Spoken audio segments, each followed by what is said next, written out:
Hey guys, it's Mike coming back with another PC update video.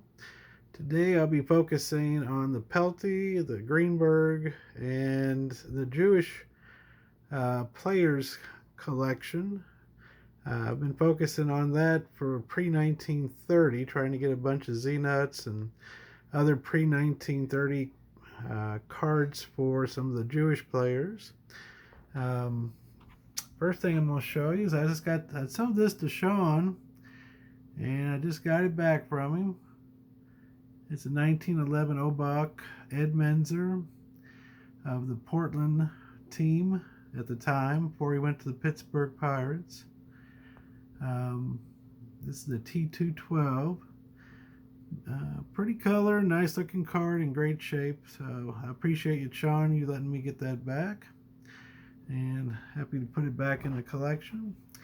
Here was one of the big boys I just got back. I just got this one back from SGC from Mike O. It's the 1909 Ramly T204. This is a Pelty I showed a while back. I got this off eBay at Raw, and it only came back a 1, but it sure looks good in this holder. Looks like it's got a little pinhole up near the top. There's a little piece of paper missing there at the bottom of his shirt. But besides that, it's in pretty good shape. It presents really well. I'll try to upgrade it down the road maybe, but for now this will do very nicely. And I sent in my PSA T205 Pelty. This is a Piedmont. I think it was a PSA 4 in an old label, and from my experience over the years, I put a crossover grade of 3 just because this between PSA to SGC is very hard to get the same grade. So I anticipated they'd give it a 3, and I didn't want them to not slab it if they weren't going to give it a 4. But I'm very happy with it. It's a very nice looking card.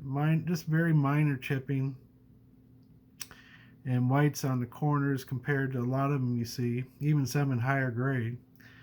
But looks really nice slabbed up. Glad to get that back. And since I'm focusing on Jewish from pre-1930 right now, I remembered having this Mo Berg. This is a 1929 Kashin Publications R316 Mo Berg. The catcher was a spy, the famous catcher, Jewish catcher that in World War II, when he went to the tour of Japan tour with the other baseball players, he did some reconnaissance work with for the U.S. government against Japan. And these are really nice. If y'all don't have any of these in your collection and you collect any of the older players, check this set out. They're a little bigger. They're not quite postcard size. They're like 3.5 by 4.5. They're a little short on the, but they are nice oversized pieces and they look fantastic. So very happy to get that. Okay, and this is another auction win here. This is a 1935 American League pass. Love the artwork on these old passes. Got the beautiful eagle with the shield with 1935. You can see it's got all the teams on the back. So if you had this pass, you could go see any game for any team in the league during 1935. This was pass number 130. This one was neat because I don't really have to do much with it. If you look at the top, it'll say valid for Hank Greenberg's first MVP season. He was MVP in 1935 and 1940. And this whoever had this slabbed up put that on there. Plus they had his season stats on there. 152 games, 328 average, 36 home runs, and 170 RBIs.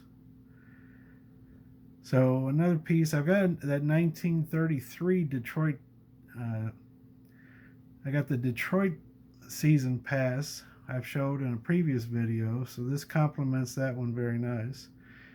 And I believe if you send these in, you can kind of get anything you want, at least from what I've seen online. As far as like this one, whoever did this wanted to commemorate Hank's 1935 for his MVP. If any other significant event happened during the year, if you send one of these in, I think they will put that on the label at their discretion, but you can request what you want to have on there. So these are very cool. Nice little extra addition to the collection. This card is seen as traveling. This is a 2011 Upper Deck SP Legendary Cuts. I had sent this raw to SGC, and they sent it back saying they wouldn't slab it. I think because the Hank signature looks so different from his typical signature, what you see from 50s, 60s, 70s. This signature here is very early. This is probably anywhere from 33 to 35. You see the handwriting it's just totally different. It's just the E's and the letters are so big and bold. This is on a linen piece that was cut. And it's just a beautiful early career, probably around or earlier than first MVP. They graded it a 9. PSA had it as a Gem Mint 10, and in typical fashion, SGC dropped it a grade to a 9 with a 10 auto. I didn't dislike the PSA holder, but I've got so much of my SP Legendary Cuts is all slabbed by SGC. So I was disappointed they wouldn't slab it the first time, so I sent it to PSA. They slabbed it, gave it a 10. So I sent it back to SGC through Mike O and asked for a crossover with a minimum grade of 9. And they went ahead and did a 9 with a 10 auto on it. So just a beautiful piece there. And the last couple of things I'll show you are a couple of tickets I won. Hank, during his time, went to 4 World Series. He had 5 home runs in those 4 World Series games. This is from 1940 in Game 5 against the Cincinnati Reds. I believe they were pretty big favorites in that series, and they were up 3-2, but they ended up losing in 7 games. So that was kind of a disappointment that year that they didn't win the World Series. And they played in 34 against St. Louis and lost in a Greg series, one of the classics. And in 35, they beat the Cubs. Though Hank, even though he was MVP that year, he got injured in the second game of the World Series. He did hit a home run in that game before he got injured, but he didn't get to play the last 5 games.